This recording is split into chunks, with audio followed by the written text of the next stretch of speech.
Boa tarde a todos. Boa tarde, Excelência. Boa tarde, Excelência. Cumprimentar inicialmente o Procurador-Geral da República, o professor Paulo Gonet, uma satisfação a presença de Vossa Excelência aqui. Cumprimentar o Procurador da República, que presencialmente se encontra, o Joaquim Cabral.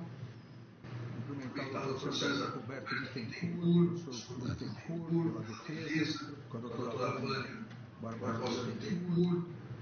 Cumprimentar também o meu juiz auxiliar, Rafael Henrique, que acompanha presencialmente a audiência, junto com a minha chefe de gabinete, a doutora Cristina. Cumprimento também o coronel Cid, que será ouvido. Já foi feita a qualificação. Então, nós vamos já começar de forma bem direta o que caracteriza o meu estilo.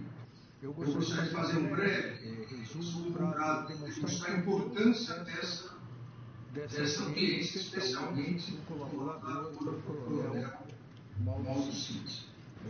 Todos se recordam que no dia 28 de agosto de 2023, na presença do seu advogado, o senhor Coronel Cid assinou de forma espontânea e voluntária o acordo de colaboração premiada. Esse acordo de colaboração premiada foi homologado por mim em 9 de julho, homologado na sequência por mim, houve o depoimento em 28 de agosto, no dia 22 de março de 2024, nós já tivemos um primeiro problema aqui. Foi necessário convocar uma audiência no Supremo Tribunal Federal, onde o colaborador, Mauro Cid, acompanhado do seu advogado, dos seus advogados, que hoje também estão presentes, reafirmou seu interesse em manter a colaboração premiada, reafirmou que a mesma foi realizada de forma espontânea, voluntária, sem nenhuma pressão da polícia ou do poder judiciário. E a partir disso, nós, todos se recordam, nós mantivemos os termos da colaboração premiada. Eu quero recordar que nos termos da colaboração premiada, isso também é muito importante, nos termos da colaboração premiada, na cláusula, na parte 4 dos benefícios pleiteados pelo colaborador, 1. Perdão judicial ou pena privativa de liberdade não superior a 2 anos. 2. Restituição de bens e valores pertencentes ao colaborador que efetivamente tiverem sido apreendidos. 3. E saliento esta parte pela importância, extensão dos benefícios para pai, esposa e filha maior do colaborador no que for compatível. E 4. Ação da Polícia Federal visando garantir a segurança do colaborador e seus familiares, bem como medidas visando garantir o sigilo dos atos de colaboração. Esses são os benefícios pleiteados. Agora, o colaborador tem também, não só benefícios, tem também obrigações. E as obrigações, a maior delas, das obrigações é falar a verdade, é não se omitir, não se contradizer. Não há na colaboração premiada essa ideia de que só respondo o que me perguntam. Não. O colaborador ou colabora com dados efetivos, até porque há um requisito essencial para que os benefícios sejam concedidos, a efetividade da colaboração. Se não houver efetividade da colaboração, se a colaboração em nada auxiliou, não há porquê, dentro dessa ideia de justiça colaborativa, justiça premial, se dar os benefícios. Então, a questão aqui é muito importante em relação à veracidade das informações e, mais do que isso, a não omissão das informações importantes. E por que digo isso? E peço também uma atenção especial aqui do colaborador e de seus advogados. Após essa nova fase da investigação, onde vários documentos foram juntados aos autos, onde celulares, mensagens de celulares, mensagens de computadores, novos laudos foram juntados, se percebeu que há uma série de omissões e uma série de contradições, eu diria aqui com todo respeito, uma série de mentiras na colaboração premiada. Isso fez com que, e dentro da lealdade processual que cabe a todos nós, magistrado, membros do Ministério Público e advogados, isso fez com que na terça-feira a Polícia Federal encaminhasse um relatório dizendo, abre aspas, o cotejo dos elementos probatórios identificados revela que o colaborador omitiu informações relevantes para o esclarecimento dos fatos investigados, em tentativa de minimizar a gravidade dos fatos. Fecha aspas. A partir disso, eu solicitei ao eminente Procurador-Geral da República, na própria terça-feira, um parecer sobre a questão. O Procurador-Geral da República, analisando essa questão, analisando até aquele momento o descumprimento, abre aspas, o descumprimento dos termos acordados torna necessária a medida mais grave ante a existência de indícios concretos da atuação de Mauro César Barbosa Cid como articulador de atos voltados à abolição do Estado Democrático de Direito, o Procurador-Geral da República conclui solicitando, manifestando-se, pela decretação da prisão preventiva do colaborador.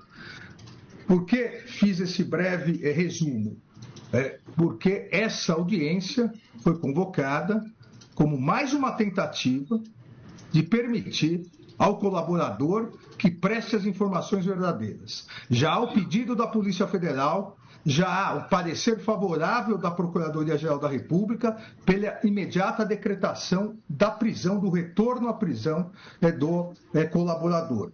Então, aqui é importante, e exatamente por isso, a fim de possibilitar uma reflexão maior do colaborador com seus advogados, para que esclareça omissões, contradições na sua colaboração, sob pena não só da decretação de prisão, como também da cessação da consequente rescisão da colaboração, e eventual rescisão englobará inclusive a continuidade das investigações e responsabilização do pai do investigado, de sua esposa e de sua filha maior. Eu gostaria de saber se o colaborador está plenamente ciente das consequências da manutenção dessas omissões e contradições. Sim, senhor.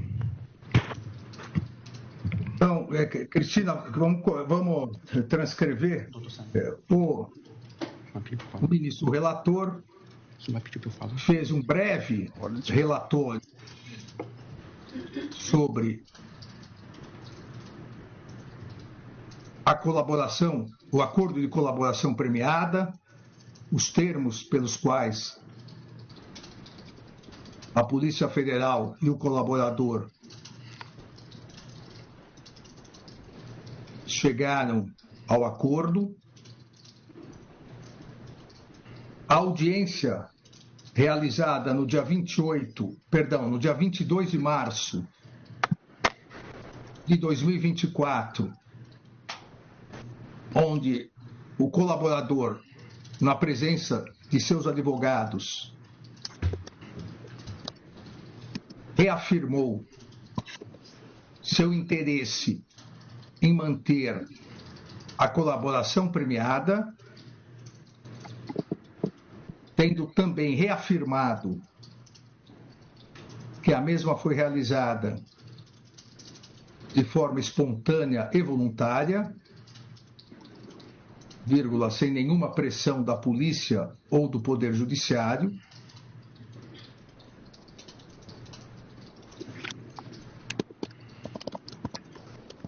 O ministro relator também expôs a pontuação.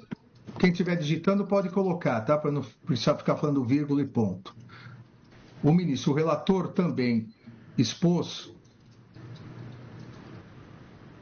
que, após a juntada de novas provas nos autos,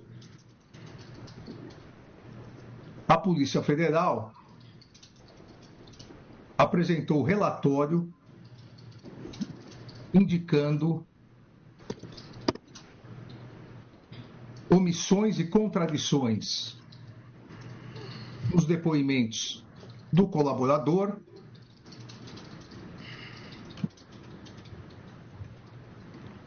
na, entre aspas, tentativa de minimizar a gravidade dos fatos, fecha aspas.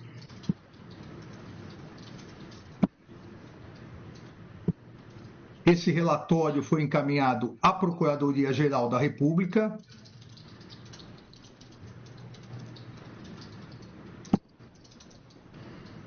que manifestou-se pela decretação da prisão preventiva de Mauro César Barbosa Cid.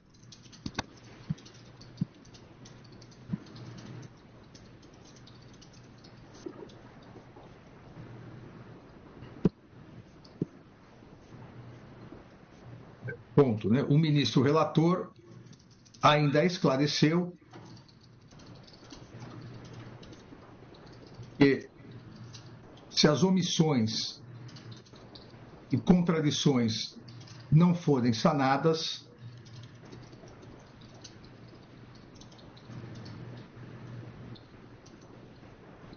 nos termos da legislação vigente,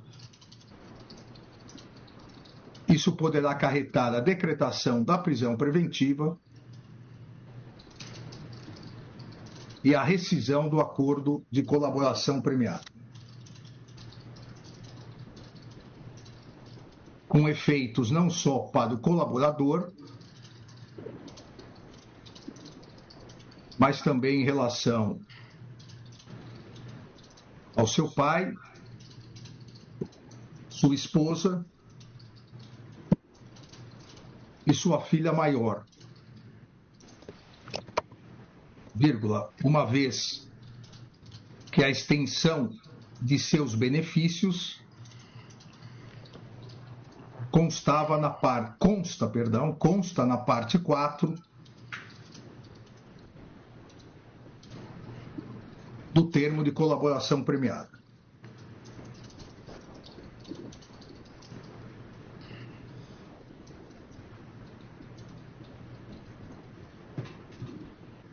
Ok?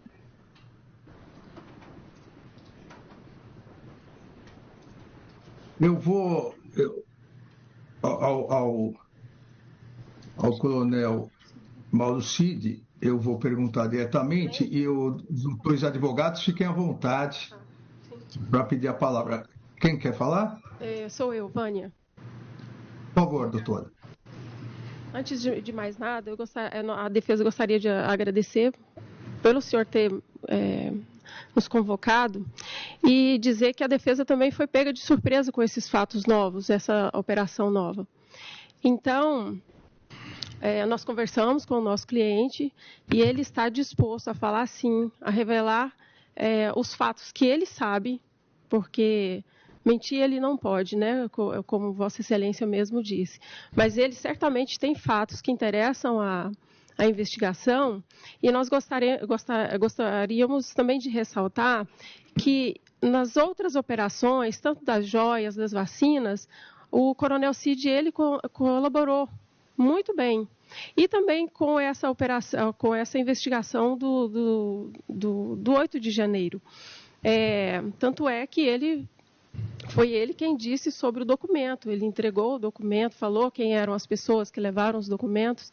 Então, que isso seja levado em consideração, né, de tudo. Agora, quanto a essa última operação, realmente ele vai esclarecer, se houve omissões, contradições, ele vai esclarecer, sim. Eu gostaria de falar antes de contar, tá? Eu gostaria de contar antes. Doutora, deixa eu... Deixa eu dizer, aqui eu não precisaria repetir, mas a colaboração premiada ela não pode ser seletiva e direcionada. Ela não pode ser utilizada para proteger alguns e prejudicar outros. Aqui, o colaborador, ele dá os fatos. Quem analisa quem será processado ou não é o Ministério Público, é o Procurador-Geral da República. E quem analisa, após a denúncia, eventual denúncia da Procuradoria-Geral da República, se haverá culpabilidade ou não, é o Supremo Tribunal Federal. Não é o colaborador que, desde o início, analisa, esse não fez nada, não. Eu quero fatos. Por isso que eu marquei essa audiência, eu diria que é a última chance do colaborador dizer a verdade sobre tudo. Eu vou passar a palavra a ele, só que porque depois, e quero aqui, para não dizer que eu não avisei, depois eu tenho aqui um relatório detalhado, não só da investigação, como do novo relatório que a Polícia Federal está apresentando agora, encerrando a investigação sobre a tentativa de golpe com 700 páginas detalhadas. Então, eventuais novas contradições não serão admitidas. Então, antes de passar a palavra ao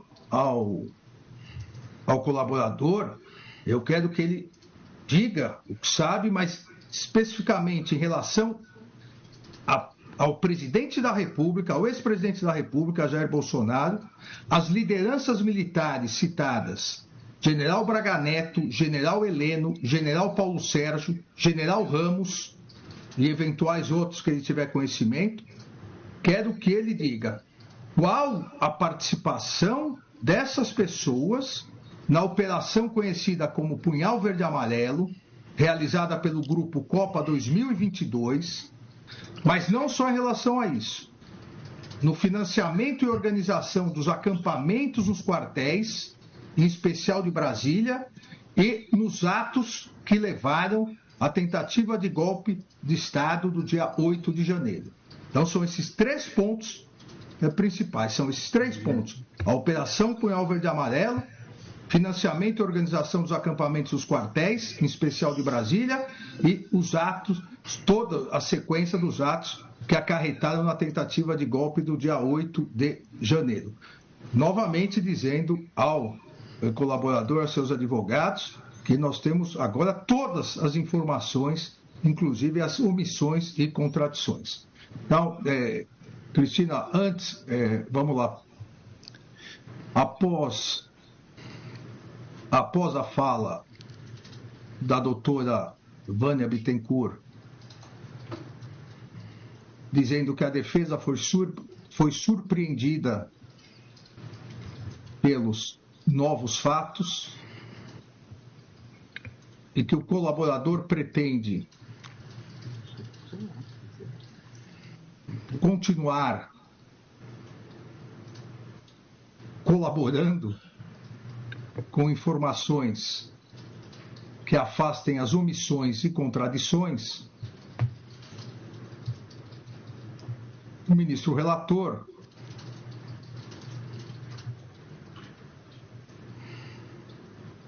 indagou inicialmente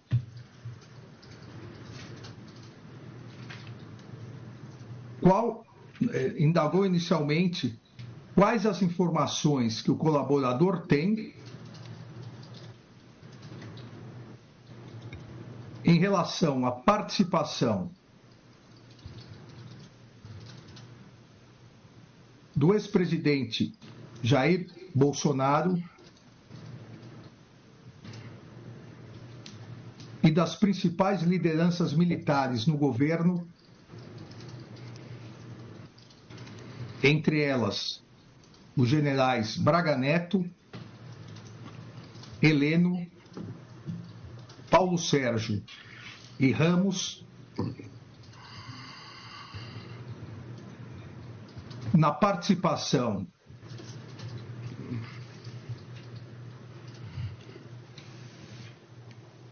da operação conhecida como Punhal Verde Amarelo. Punhal Verde Amarelo, coloca entre aspas, por favor. Punhal Verde Amarelo, realizada pelo grupo, também entre aspas, Copa 2022. Vírgula, né? No financiamento e organização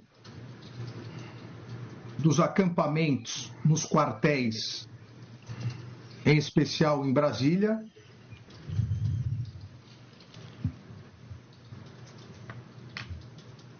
e na preparação, financiamento e execução nos atos que geraram a tentativa de golpe do dia 8 de janeiro de 2023. Palavra com o colaborador, Coronel Cid. Excelência, pela ordem. Para que não pareça omissão, como são muitos fatos, a defesa solicita que sejam postulados individualmente, e ele vai esclarecendo. Está aqui para esclarecer todos os fatos, mas é uma quantidade. Então, que seja postulado individualmente, e ele vai respondendo e esclarecendo. Doutor Bittencourt, quem pediu a palavra para fazer antes uma exposição foi o próprio colaborador. Após isso, eu vou detalhando e perguntando. Por favor. Ok. Boa tarde, ministro. Agradeço a oportunidade que o senhor está nos dando aí de poder esclarecer, poder contar realmente como colaborador e continuar colaborando com o que eu posso. Eu gostaria de explicar, contando efetivamente o que aconteceu, desde quando eu fiquei sabendo que iam possivelmente começar um planejamento sobre alguma ação, aonde foi, e aí eu vou construindo uma história, tentando passar por esse período aí, que praticamente 2 meses, desde a eleição, no final da eleição, até quando o presidente Bolsonaro deixamos o país por término de mandato. Então, basicamente, sobre esse planejamento do punhal verde e amarelo, a primeira vez que eu fui contactado para conversar sobre alguma coisa sobre esse respeito foi quando eu estava em Goiânia. Eu ia comandar o Batalhão de Ações de Goiânia e eu fui participar já da reunião de comando, para planejar já o ano de 2023 que ia entrar.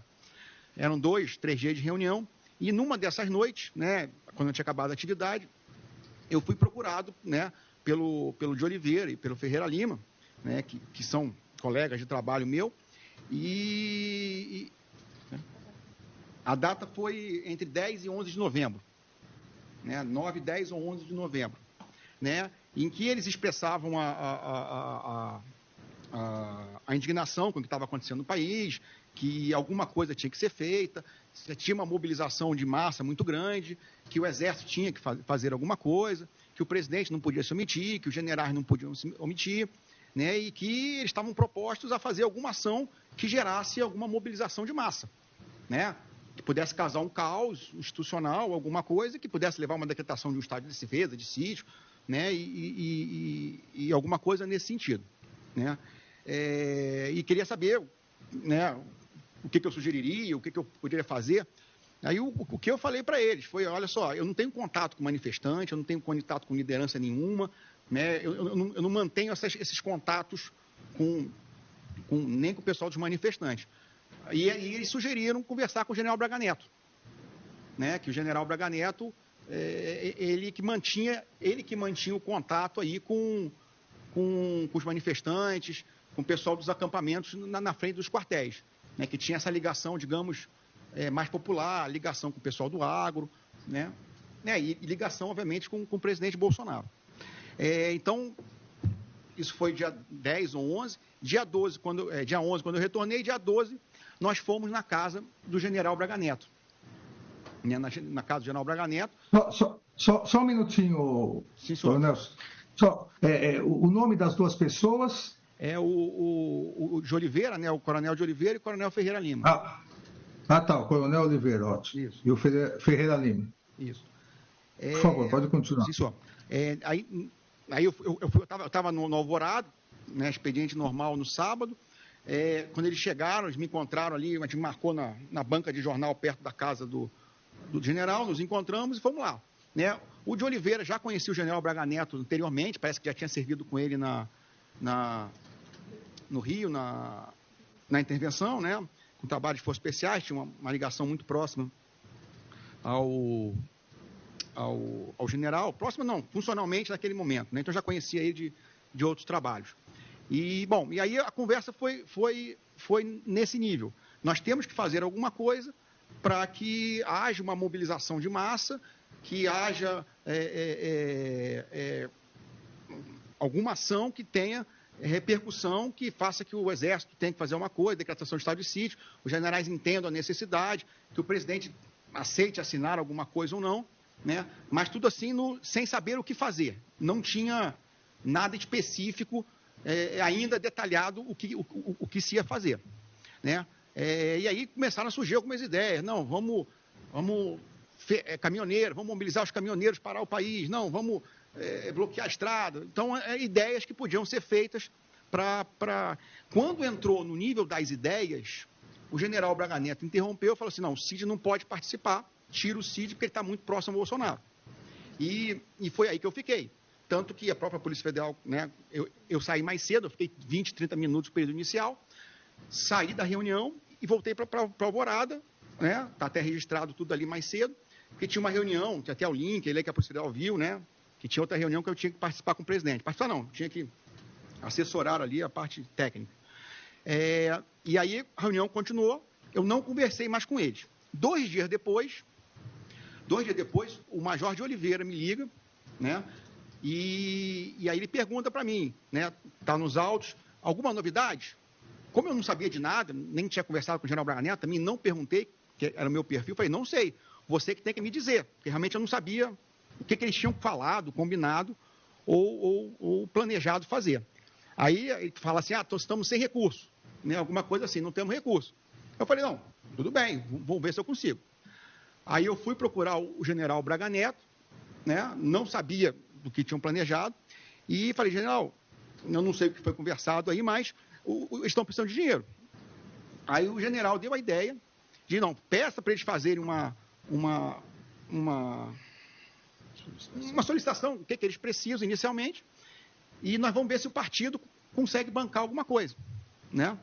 Tanto que inicialmente, até pelo início das conversas, até na minha conversa com isso, eu falei, não, tem que trazer o pessoal do Rio. Eu achava que eles queriam encorpar as manifestações, trazer grupo de motoqueiro, né, para poder encorpar e ter um pessoal conhecido, digamos assim, na mão. Aí ele me manda o primeiro documento, que foi aquele Copa 2022, que a Polícia Federal não conseguiu abrir. Naquele documento estava descrito que eles precisavam de hotel, carro, passagem aérea, né, alguns dados. O valor de 100 mil, inicialmente, fui eu que falei, assim, até de maneira brincando, né, não tinha nem ideia de gasto. E o general Braga Neto me orientou a perguntar se o partido poderia custear isso aí. Aí eu fui conversar com o coronel lá, que era responsável pelo partido, não me lembro, recordo o nome dele. Inclusive, ele viu o documento, eu imprimi o documento e mostrei para ele o documento, né, esse documento, o inicial, que tinha só as relações. Aí ele falou que o partido não podia, né, trazer manifestante ou apoiar com esse tipo de material. Aí eu voltei no general Braga Neto, e o general Braga Neto falou assim, não, vou dar o jeito, vou tentar conseguir por outros caminhos. Aí eu não me recordo a data, mas talvez que 1 ou 2 semanas depois, o general Braga Neto me entrega dinheiro. Ele acho que foi, eu não me engano, mas eu creio que foi quando o de Oliveira esteve no Planalto, no Alvorada, né? Ele me entregou era tipo uma coisinha de vinho assim, aquele de presente de vinho, com dinheiro. Eu não contei, não sei quanto, estava grampeado, né? E aí o de Oliveira veio buscar o dinheiro. Então eu peguei o dinheiro e passei para o de Oliveira. Depois, no dia 9, se eu não estou enganado... Isso foi mais ou menos que dia, coronel? Ministro, eu acho que esse dia foi... Acho que foi dia 9... Eu não me lembro, mas foi a data que o de Oliveira esteve no Alvorada. Eu não sei se foi... Tá bem, pode continuar. Só que também a Procuradoria, assim como os advogados, o nosso Procurador-Geral e o Procurador que acompanham, a qualquer momento fiquem livres para perguntar o que